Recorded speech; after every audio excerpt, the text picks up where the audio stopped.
Hello, welcome to Warlord TV. Let me get a 5x5 if you guys can hear me okay. Not buffering, none of that Wi-Fi shenanigans because the weather outside is frightful.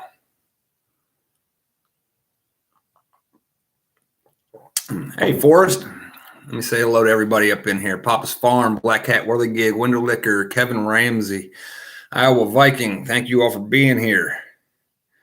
The Home Seeker with the 5x5. Thank you. And in case you're new here, let me let you know up front, Dome Seeker can be a little protective, a little mama bearish. So if you start getting nasty and calling me all kinds of things, ungodly things, then she'll probably show you the door. So there's that. However, Dome Seeker, if someone's like, oh, you're like Negan, that's okay for them to say that. It's just if they start being belligerent, by all means, exercise your authority. Because in a way, kind of like Negan over here. Good evening, Michael G. Robert 50. Oh, thank you. Yes, grumpy old vet. I do what I want. Thank you. Constitutional Carpenter. Hello. Yes. Quahu Negan. Well, first, let's give it a little disclaimer. This is a work of art, a work of fiction. So if the algorithm decides to block stuff, it's because they're acknowledging that it's not fiction and that it's true.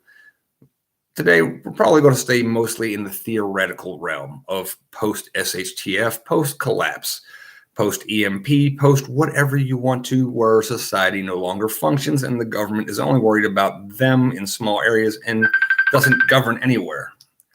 Let me turn that down. See, I get calls right when this happens. I start getting calls. I'll have to return their call. Anyway, Buckshot Prepper, thank you for being here. Oscar Mike. Today we're going to talk about marauding, all right? Because some people talk about it on other channels, and it's been coming up here and there. When should you maraud? Should you be a marauder? Will you have to maraud? Well, if you want to set yourself up for success, then yes, that's the answer. Yes. In the beginning, you probably want to do some marauding, but you don't have to be like full on Negan, full on Mad Max type of marauders where you're just like slaughtering innocents, because we don't like to do that. We like to stick, in this community at least, for the most part, I hope, to godly principles. All right. We don't destroy our neighbors being people of similar mindset, similar moral values. All right. We want to go after the others. All right. Look around society, pick some ones that you are like, I wish they didn't exist. Those are the ones you want to go marauding against. Okay. Yes, Quahu. Amen. God's will above all. Yes. And even God said in the old book, go in there and destroy those people. All right. So it's thou shalt not murder, not thou shalt not kill. Marauding. Who? I'll be referring to my notebook over here. Violent groups or individuals. Violent individuals. Individuals who in the short or long term will cause or could cause your group problems, significant problems. All right. These are the ones you want to go after. People making an exodus from the liberal cities and just happen to be traversing through your area. Of course, as we know, most of those types will be ill prepared for a post-collapsed world. All right. And they will fall back to very primitive, they got stuff, I don't got stuff, let's get them type of mentality. And well, we being the prepared types will be ready for such people. Okay. One of the most important things in marauding against these types of people will be your information, your intelligence. All right. So if you have a small mag, a small group, or it's just you and two buddies, all right, you and a buddy, you want to scout. All right. You want to have your scouts go out and perform recon. Even if you've established a little group a few weeks after SHTF, you want to have scouts that go out in various directions and check out what's out there, what's going on, and look for these people ahead of time, because you want to find them ideally before they find you, and they will be looking for you. All right. For that, I would like to refer back to the old Army salute report. Salute report, for those of you who don't know, who have never been in the military, is size, activity, location, unit/uniform, time, and equipment. All right. So we'll go through and we'll break each one of these down real quick, and then I'll hop into the chat and take some questions. So you want your scouts out there to see, they see the enemy, the size. It's pretty self-explanatory. How many are there? How big of a group? All right. Activity. What are they doing?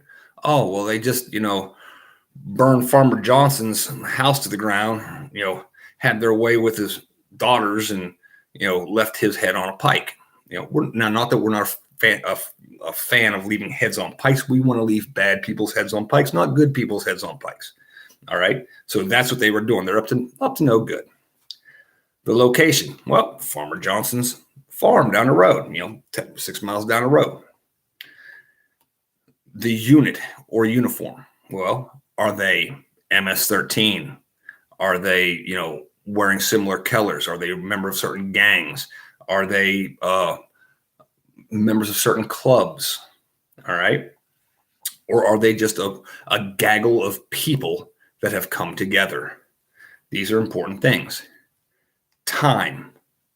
What is the time? What time did they see this? We saw, at 1800, they were making camp. They had just burned down the house, all this stuff. So, okay, the time. Equipment. What kind of equipment do they have? Are they on foot? Do they have armored vehicles? Do they have regular vehicles? What kind of weapon systems do they have? What do they have? Body armor? Do they have night vision that you can see? Do they have thermal? These things matter, right? You want to know as much detailed information as possible about them. Now, this is typically not in the salute report, but I put a little note off to the side. Who's the head mother in charge, right? Can you identify one individual in the group? Can your scout identify one person that's a shot caller? All right. And who, if any, is his second? All right. So you want to kind of know the chain of command. So that way, when it's time to go marauding, you can be like, all right, we're looking for the dude wearing the black leather jacket and the bandana. Take him out first, if at all possible, because if you knock the head off the snake, a lot of times the body's just going to wither and die. All right. Are there any questions so far? Let's see. Let me hop in, look in here real quick. I don't see anybody. Pike them. Dome Seeker says pike them. All right. So we're still good here so far. Now, when you send your recon teams out, especially post SHTF, you don't want to be riding out on dirt bikes like you see in these movies, or, Mad Max style vehicles. I mean, you could, but people are going to hear you coming. All right. Then they have the upper hand. So you don't want to do that. You missed the first 7 minutes, Dynamite. Unacceptable. Huh? If you're early, you're on time. If you're on time, you're late. So there's that. Just saying. And I even waited to start. I waited till exactly the time. I didn't start a half hour earlier like last time.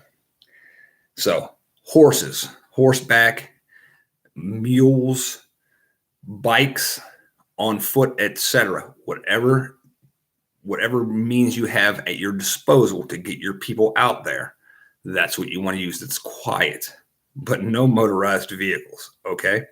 And yes, most of you will probably have access to some form of quadruped that you can ride, a horse or mule, or bicycles.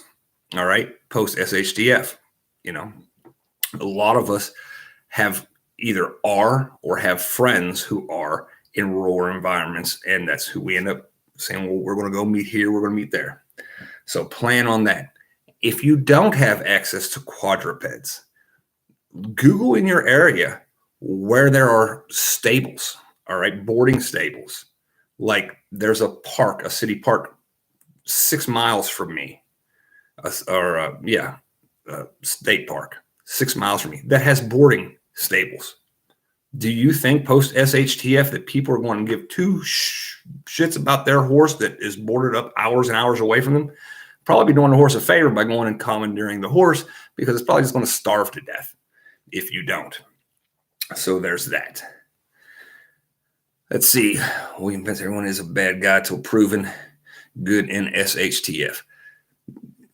Yeah, every telephone pole can be a pike. Motorized vehicles are meant for logistical support. Yes, I agree with that. For bringing up supplies, taking care of supplies, and we'll get into that here shortly. Getting a couple e-bikes to zip around if need be. I've thought about that, Michiganopolis. Oh, I'm good to see you. Haven't seen you in a while. I've thought about the e-bikes. You know, I've seen those at like Cabela's and Bass Pro, and I was like, well, that'd be kind of neat. I mean, you could power it off, charge it back up off a solar system, charge it up off of a generator if need be, whatever. But they're relatively fast and quiet as all get out. It is our duty to steal livestock, the diabetic prepper. Well, not necessarily livestock, as in like, because when you say livestock, most people think cattle, sheep, goats, things like that. But I mean, if there's a boarding kennel, and there's a bunch of dogs in there, are you just going to leave those dogs post SHTF? If it's a mile from your house, are you just going to leave those dogs in there in cages to die? Probably not. You're going to have some animal lover that's going to be like, oh my God. What's that guy on YouTube with the black guy with the some white woman's going to be like, oh my God. And she's going to jump over the barbed wire fence to go and get got to rescue the puppies. Yeah. And yummy food. That's also, I mean, some people are dog people. Some people are cat people. I say food is food, right? Let them loose for sure. That's right, River Rat.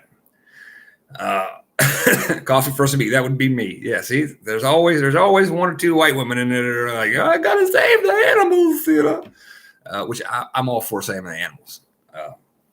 I digress. All right. Once your scouts have come back and they've given you the information, we got bad guys coming in on this route here. They're X amount of distance out, whatever. All your good salute information. Then you plan your ambush. All right. Now, some factors to take in when you're planning your ambush. The terrain. All right. Because ideally you want to get them in a choke point. All right. Whether man-made or natural. All right. Choke point is any place where they have a hard time moving left or right. They can basically move forward and backwards, and it slows their advance. Bridges, tunnels,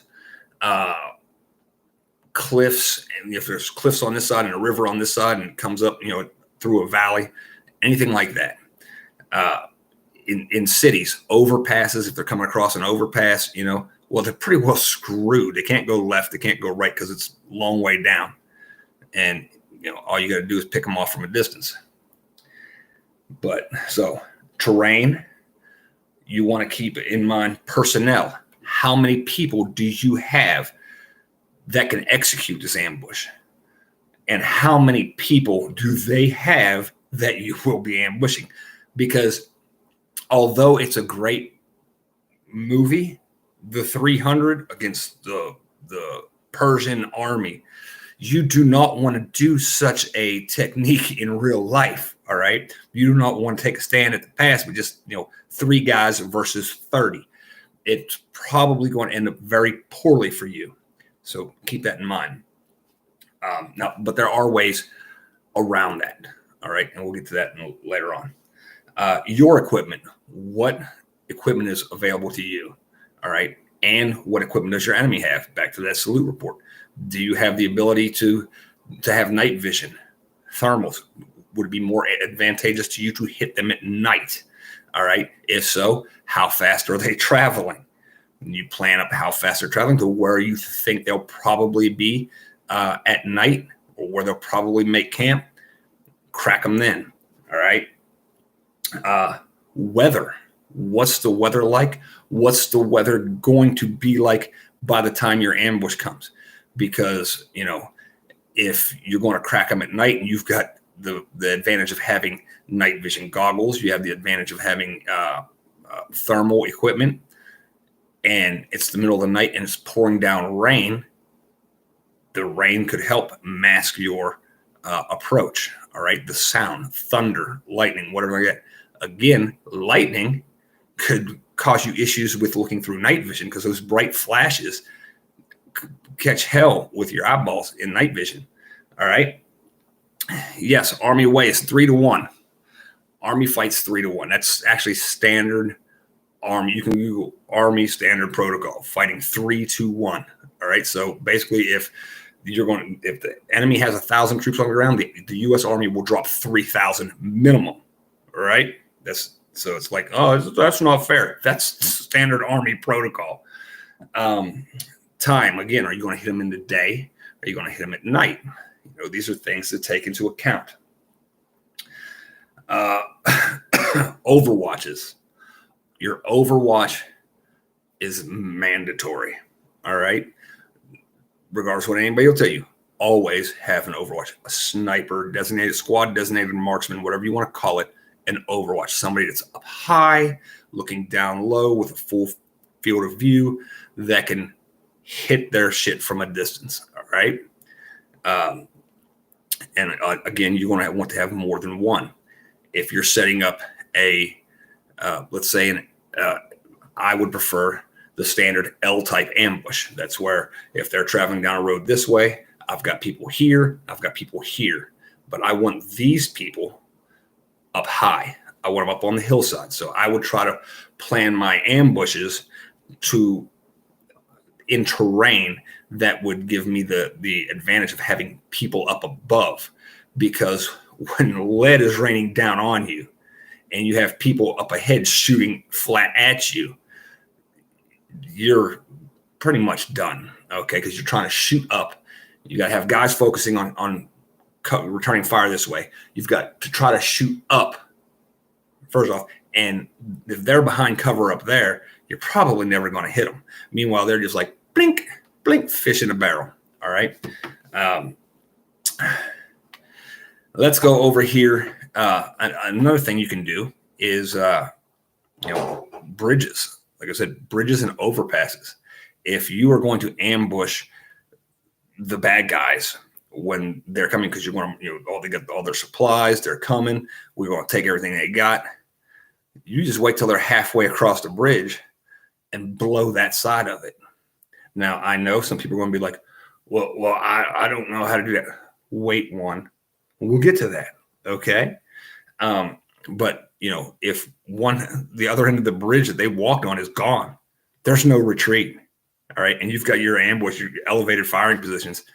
Oh, it's game over. All right. Again, you've taken out the heads of the snakes.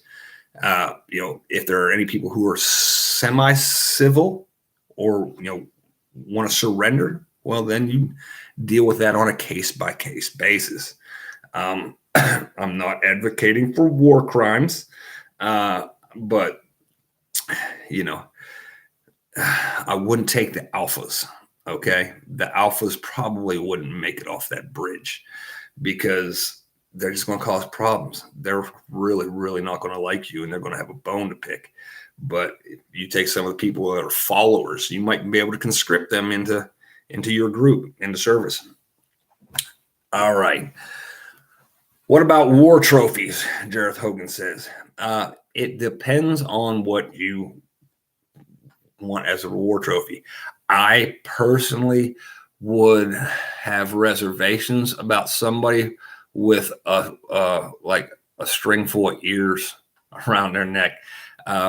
Not because that's just twisted, but because I'd be concerned for their mental well-being. All right. You know, are they going to eventually hurt themselves or someone else in my group?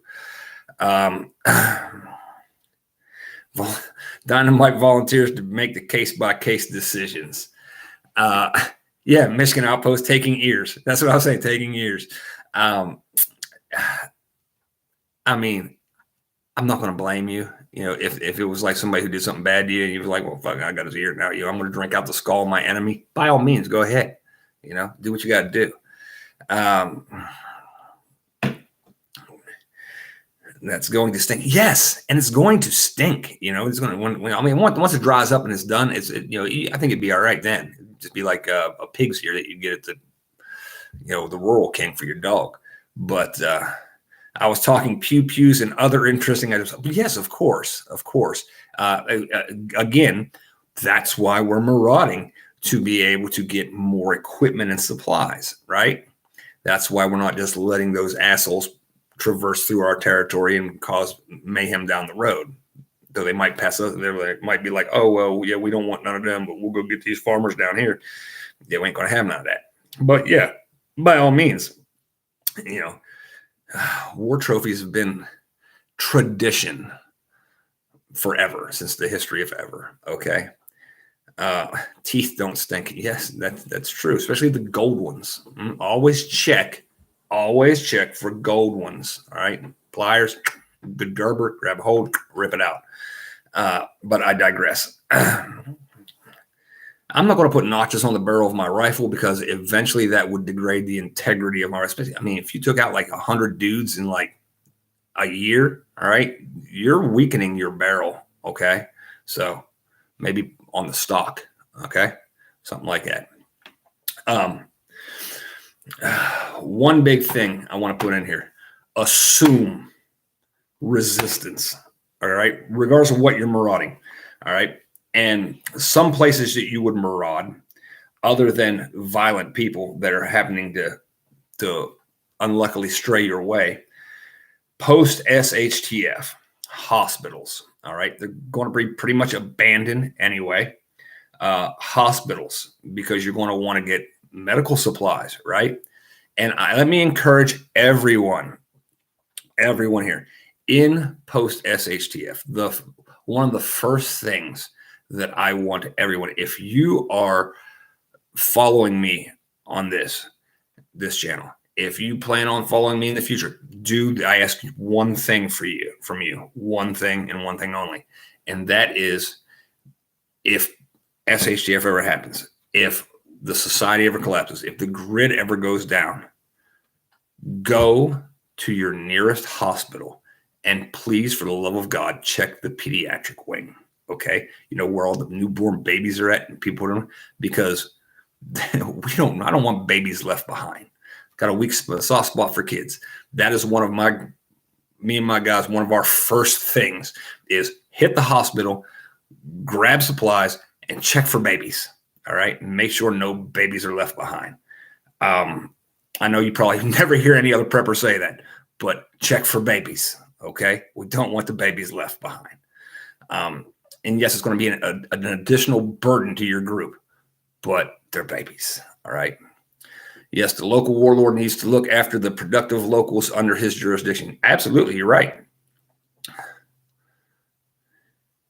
Rob, talk about the locals that will be informers. Ironically, I was just looking at some history today on the collaborators.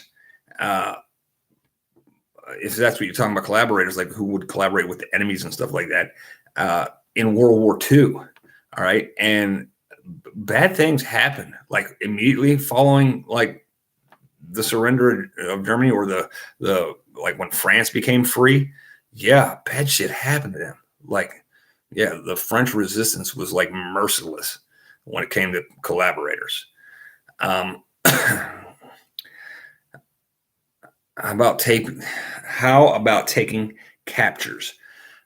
We can get in. Let me write that down real quick.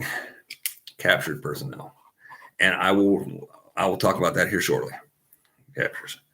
But yes, hospitals. We're going to go through these locations real quick. Hospitals, because you want supplies and you got to check for babies, right? You got to keep the babies safe. Uh, Corporate pharmacies. Now, I specifically worded that the way I did for a reason. Corporate pharmacies, CVS, Walgreens, places like that, the pharmacy at Walmart, whatever. Those places, yes, find supplies. Because although you'll have a bunch of addicts and things like that right off the rip that are going in for the narcotics, they're still going to, most of those people are focused on narcotics, on getting high. They're not focused on antibacterial, anti-swelling. They're not, antihistamine. They're not focused on those things. They're focused on got to get high, got to get high, got to get high. So they're probably going to overlook in the first week the truly good stuff. All right, antibiotic ointments, whatever.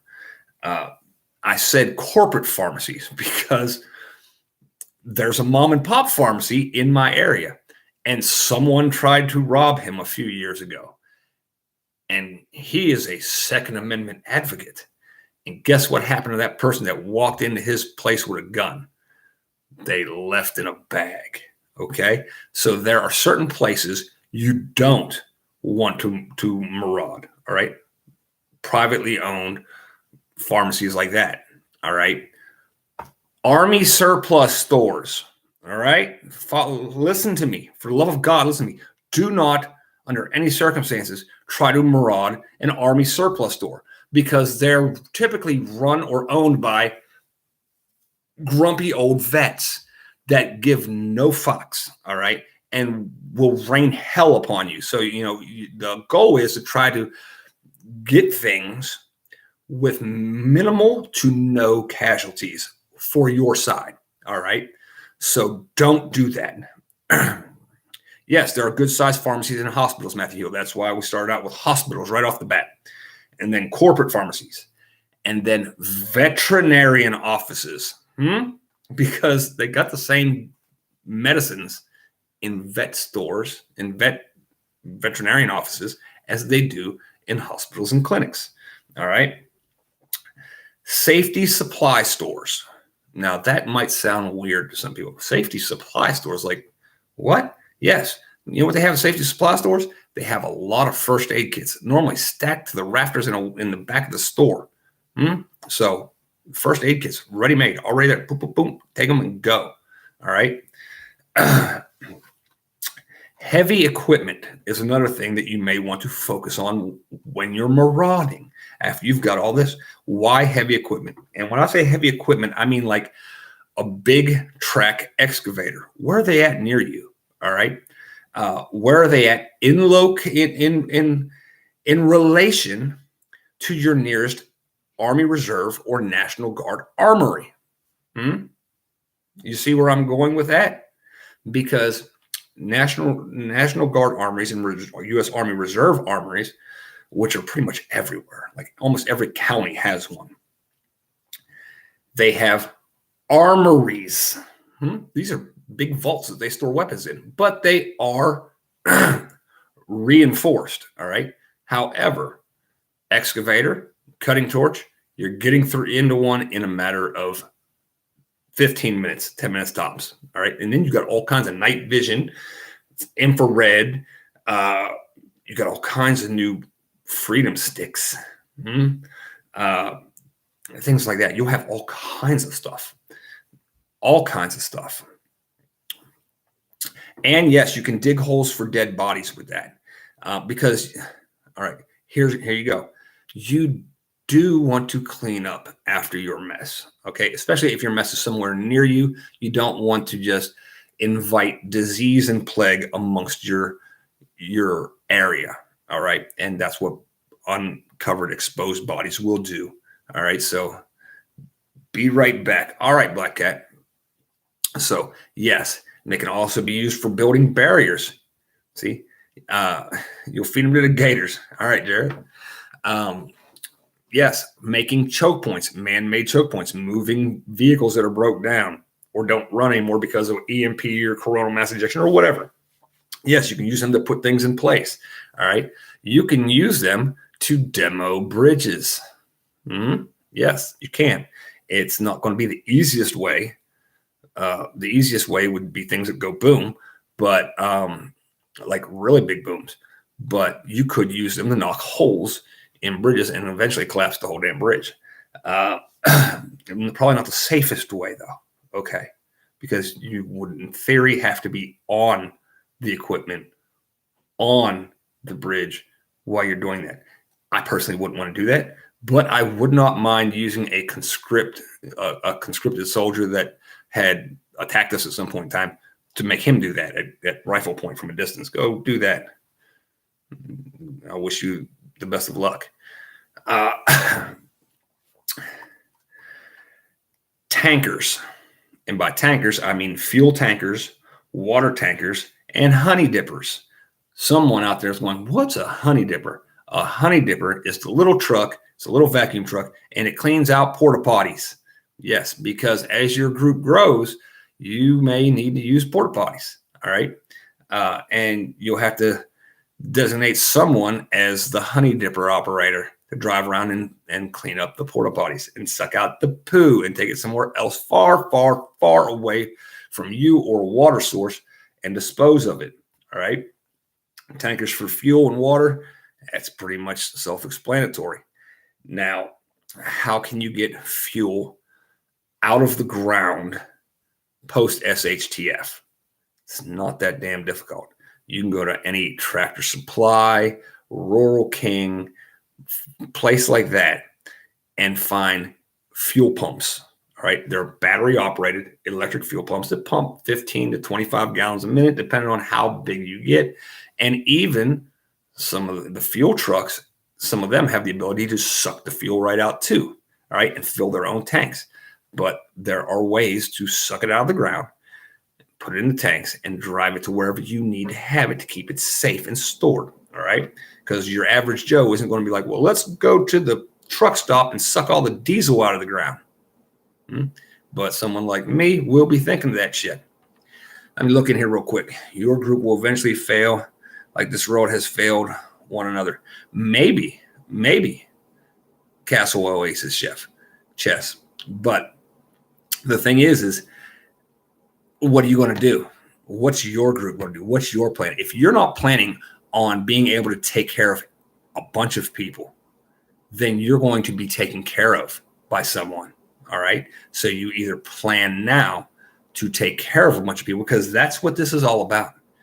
That's what this is all about, to be able to start taking care of other people, to get to the point where we get down here to where we're growing our own agriculture, growing our own livestock. All right. But if you don't have the supplies right off the rip, you're either going to be following someone and doing what the hell they tell you to do, or you're going to be the one that's organizing and telling other people to do stuff.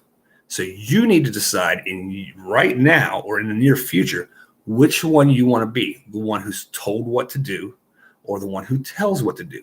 Now, you may not be able to be the one. Not everyone can organize things. Not everyone can think long term. By your statement, you're kind of demonstrating which side of that fence you're on, because you don't have the vision or the foresight to be able to say, well, I'm going to need this, that, and this, and the other to be able to feed, house, clothe, provide safety for all the people that are in my group and all of those who may come down the road. All right. So like, the next 4 or 5 farms over, they start getting sick. Who's going to take care of them? All right. They're producing food. Who's going to take care of them? Currently, we have like 43 families in our town that I bring food to the food bank for. And we basically give $500 to the bank a month and volunteer there weekly. Okay. So right now you're doing that because someone else is providing that to you to give to them. All right. There's work that you do that enables you to have $500 a month to give to them. That shit's not going to exist post SHTF. So if no one's giving you a truckload of food to deliver to a food bank, where are you going to get it?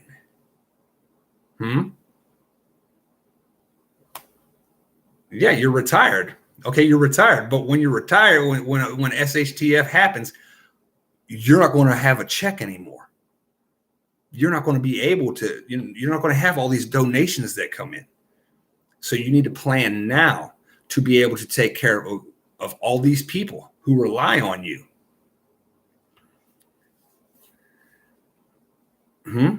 See, you got to think long term. All right, enough of that. Livestock and ranches. All right. Now, this I have an asterisk by, because normally your ranchers and things like that are good, down to earth people. And you don't want to just roll up on them like a dick, like a Negan, and be like, we're taking your shit, bro. Because you want to expect a damn firefight because they're ranchers. All right. They are probably very similar to you and me in the way they think and their moral values.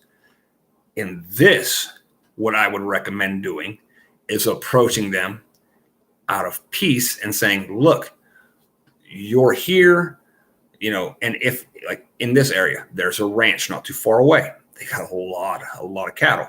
However, they are in the direct path of a large liberal city. All right. So if SHTF goes down, they're going to be just overwhelmed by liberals that are just coming down with no, and oh, look, cows in the field, let's go take them. And when they're outnumbered, 100 or 1,000 to 1, they're going to lose everything they have. In that scenario, we'll say, hey, look, we've got 1,000 acres over here. We'll load up all these cattle. Let's move them. All right. You keep ranching, doing what you have. We'll provide security. We'll provide water. We'll provide the land. We'll help get all the feed for these animals. And you just move over here and, we'll keep business as usual. You help feed us. We'll help protect you. Life goes on. All right. Things like that. Again, you want to also start focusing on places like garden supply stores, places where you can get vast amounts of seeds, because you're going to need to sow your own crops. Okay. And last on this list, I put alcohol distributors. All right. Because people are still going to want alcohol. All right. And you may be able to use that as barter items for other groups. Hell, you might just want to have a shindig. You might want to still celebrate the 4th of July. You still might want to, whatever. All right. So it's valuable. So you want to get it. Captures. Let's get back to captures. Roman 12:18. That's the way to go about it instead of taking. Yes, in that instance. But I mean, like all the other ones, hospitals, corporate pharmacies, these places are going to be abandoned anyway. So it's pretty much first come, first serve. And a lot of times you may roll up and there may be a bunch of fucking, pardon my language, a bunch of junkies that are in there already, and that's why I said assume resistance. Assume these meth heads are going to be like, oh no, you ain't taking my drugs. Oh well, yes, guess what, Slick? Plop, plop, plop. Game over. Which, before we get to captures, let's talk about cleaning house. And some people won't like this. I know the feel good, turn the other cheek types aren't going to like this. If there are people in your area that that's that Johnny down the road, he just got out of prison for, that meth lab that blew up his trailer 2 years ago. If you got people like that in your area and they're going to be a future problem, just nip this shit in the bud. I mean, you are the law post SHTF. The golden rule. Those with the guns make the rules and get the gold. Okay, that's the way it is. And if you don't believe that, that's because you've never been outside of the safety and comfort of the United States and went to any third world shitholes. All right, just in the past week, there were, I think, 160 women and children that were massacred in Africa in one village. Whole village wiped out. whole village wiped out. That's just evil, and it exists out there. So if you can catch it when it's small and nip that shit in the bud, oh, you got to do what you got to do. The talking stick is the pew pew. Yeah. So I put that down as clean house. All right. Clean up your own backyard first. You know, you got people that make problems all the time. They're, you know, all your life, you know, you grew up in an area for 15, 20 years, 30 years, 40 years, and the same group or same family keeps causing problems. They're always arrested. They're always, you know, batteries and, you know, assaults and stuff like that. Just take care of it right off the rip. Captures. Somebody brought that up. I don't remember who it was, but they said captures. Thank you, Kevin Harris. Captures. Again, if someone fights against you and they don't kill any of your people, all right, post SHTF, I would say that it's on you to decide based off of your legal system. Now, we around here plan on having basically a constitutional, the Constitution and the Bill of Rights as our foundation. All right. However, we also acknowledge that there will be no possible way to have prisons or jails and stuff like that. So it's probably going to fall back to the age-old tradition of chain gangs / slavery. All right. So if you murder someone, then yeah, we're probably just going to, you know, murder you back. All right. Well, kill you back. That's a lawful killing. If you killed someone because this group was against that group and that group was against this group and shit happened, but you weren't in charge, you were just following orders like a good soldier, then you'll probably just end up with a brand and helping grow crops for the rest of your natural born life. If you are captured in that scenario, then you're probably going to end up as labor. All right, as labor. And I said it before in other videos that slavery will make a rapid comeback. All right, and I'm talking for just in general. Humans have enslaved humans since forever. All right. And to this day, there are slaves out there. So don't get captured, huh? Yeah, that's right. Don't get captured. But there's that. My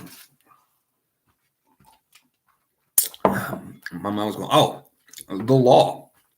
If, you know, you're part of the society post SHTF, and, you know, of course, societies grow. Around here, at least, expect that the law is going to be fairly simple. If you do anything to children, you're going to have a bad experience, and your head's probably going to be on a pike. All right. If you are, you know, someone who likes to take advantage of people sexually, then we'll give the victim the option of head on a pike or lifetime of servitude in the field. All right. Either way, problem solution. I would prefer to put them in the field because, you know, many hands make light work. There's that.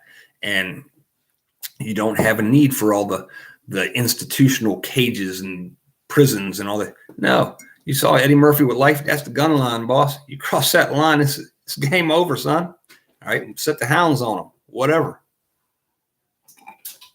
Yes, the prepping artists. People are resources. All right. Yeah. Now, slavers traveling through an area. If you know, sex slavery, that's a no-go. All right.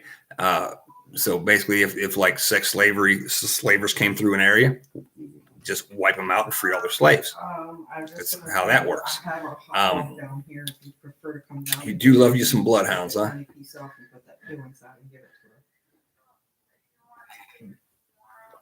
Yeah, yeah, fool that. That's right.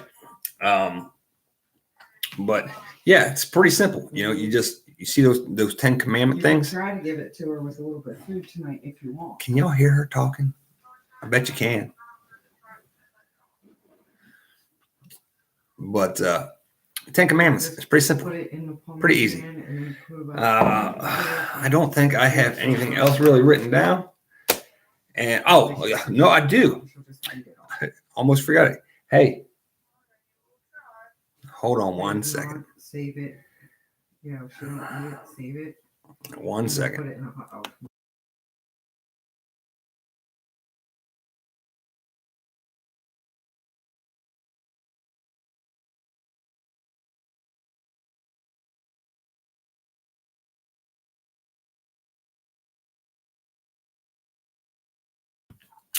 There you go. Better. All right. The last thing, your loadout. All right. Basically, your combat loadout. For recon, ambush, whatever. This is basically, now you can add or subtract whatever you personally want. What about air support? No, not anything about air support yet. We are set for about anything in the Canyonlands. Thank you for having an army. I mean, I do have a friend who's a pilot. And I'm sorry, Eric, if you're watching. Not a pilot. The Da Vinci of the sky. Okay, because I called him a pilot one time, and he was like, "Dude, I can fly them. I can fix them. I can jump out of them. I can provide air support. I'm the mother effing Da Vinci of the sky." So, yeah, I do have one of those guys. I served with him. Good dude. Primary loadout. Here we go. 210 rounds of ammo at a minimum. That's basically 6 mags in your plate carrier / LBV load bearing vest, plus the one that's in your rifle. All right, in your boomstick. So figure 30 rounds, 7 mags. 30 times 7 is 210. There you go. You might want more, you might want less. Depends on what your adversaries are going to be and what you're going to be going up against. All right. Your primary weapon, of course. Your secondary weapon, your sidearm. All right. Because the purpose of your pistol is to get you to your rifle. So if you're taking a nap and your rifle's over here, you know, in your hooch, and you're in your hooch, and you need to get somebody comes through the door, you want to have that weapon on your sides to help get you over to your rifle. Not that would ever should ever happen. Should never happen. But also, you run out of ammunition, God forbid, in your primary, then you get your secondary as a backup. 2 MREs, meals ready to eat. Now, they don't have to be military MREs. They can be little packed lunchable, whatever you pack up. Basically, enough calories for 2 days operation. All right. Because this shit shouldn't take more than 2 days. All right. For an ambush and going out, getting them, coming back in. A whoopee in my assault bag. Whoopee, for those who have never been in the military, is a big blanket. All right. Big camo blanket. All right. Poncho liner. We call them whoopies. Just to help wrap around you while you're sleeping at night, fold up, use as a pillow, whatever. They're awesome. 2 pairs of socks, all right, in a Ziploc bag, just so you can change your socks over the next 24 to 48 hours. Water, all right, enough water or the ability to get more water for that time period. An IFAK, individual first aid kit. Armor or LBV. Either your armor to put your mags in, or just a load-bearing vest if you don't have armor, but you still need to have your mags up here where you can get them fast. LBV is a load-bearing vest. A flashlight with some kind of a red lens on it, all right, because the light travels less of a distance at night, all right? It's not as easy to see. It can still be seen, but it's not as easy to see at night from a distance. Night vision, if applicable, all right? And if you've got it.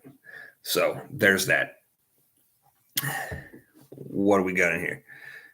You probably smell like nothing worse than cold, wet feet. Yes. 9mm carbines with a 9mm pistol ammo is universal between both weapons. It is. You better be close with that carbine. You better be close.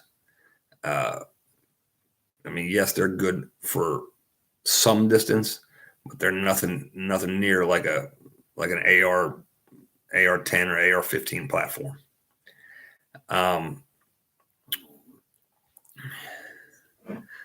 Bacon grease is love. Smell breakfast. Yeah. Yeah, whoobies are awesome. If anybody doesn't know what a whoobie is, now you know. Whoobies are awesome. I love my whoobie. I still have my whoobie. I vacuum seal, open, and eat foods as MREs. Yeah, tuna kits, coffee, teas. Yeah, exactly. Make your own little MREs. But that is the basic of 101 entry level marauding. All right. Like I said, we're not going after the bad guys or off after the good guys. We're going after the bad guys. I know the one person got a little upset. They'll be all right. But doing these, got to have Overwatch to pick off those out of reach. That's right. Yeah, I had Overwatch down here. I said that. But by using this right off the rip, the first week of SHTF, and enabling you to gather as much supplies as you can, the more food you had, like I said before, going to those food distribution centers. All right. You come back with, you got 3, 4, 6 semi-truckloads of dried food, canned goods. You can help refugees. All right. The refugees, a lot of them will want to stay and help build your future communities. And you weed out the ones you don't want, keep the ones you do want. Remember, because we want productive members of society. They got a timeout. They weren't too bad.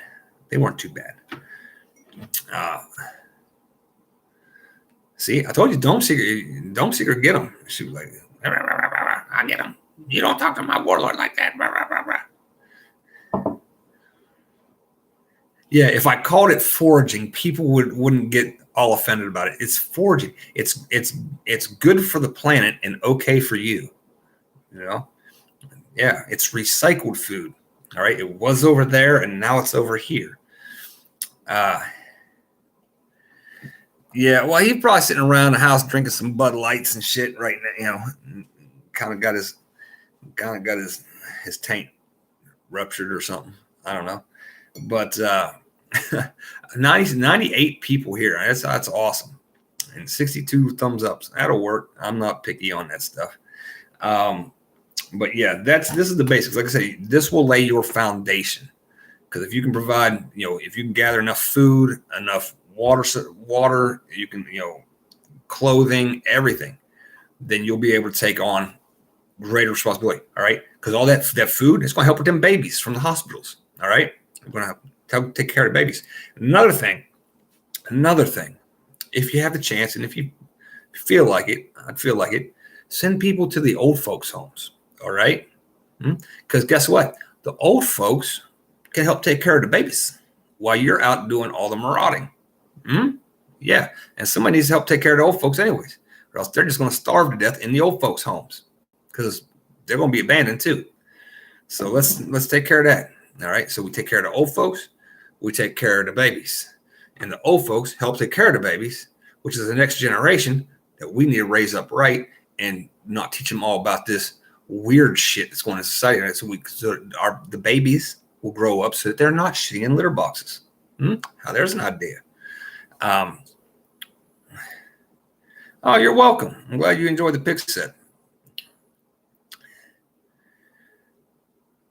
Oh, yeah. Cracked ribs are no fun. No fun at all. Collapsed lungs aren't either. So don't let your rib puncture your lung. That'd be bad. Trust me. Collapsed lungs suck. Old people know how to do all the old stuff. Yes. That's the other benefit. All right. So, all right. I think I have jabbered on enough unless anybody has any questions. Does anybody have any questions before I go? Or we're going to sign the hell off of here because we've been on here for 54 minutes. If you have a question, you better put it in now. Dynamite, you can ask me questions down at the camping. Oh, if you're not aware, Silverback has a campsite going on this weekend coming up in Daniel Boone National Forest in Kentucky. I hope to see some of y'all there. I'll be there with my baby sharks and Scott. Y'all remember Just Scott from last year's camp out? We still have to figure out a good nickname for Just Scott because he can't just be Just Scott. It's just Scott. But what about taking military equipment? Yes, when you look at that, goes back to the armories. See that? Yeah. I mean, first we were talking about the heavy equipment reaching the armory. But yeah, there's other stuff there, other goodies there. You don't just leave the goodies, all right? There's up armored Humvees and MRAPs and shit like that, generators, water buffaloes. Take that shit too, all right? Dynamite, Just Scott. That's right. Can't wait. Yeah, Dome Seeker, I know you're going to be there. You're very welcome, William Pence. Great Scott. Great Scott. He's pocket portable death because he's little. Yeah, there you go. Well, all right. That's all. Y'all have a good night. God bless. Thank you for being here. And to my baby sharks, Daddy loves you, and I'll see you very soon. I'm out of here.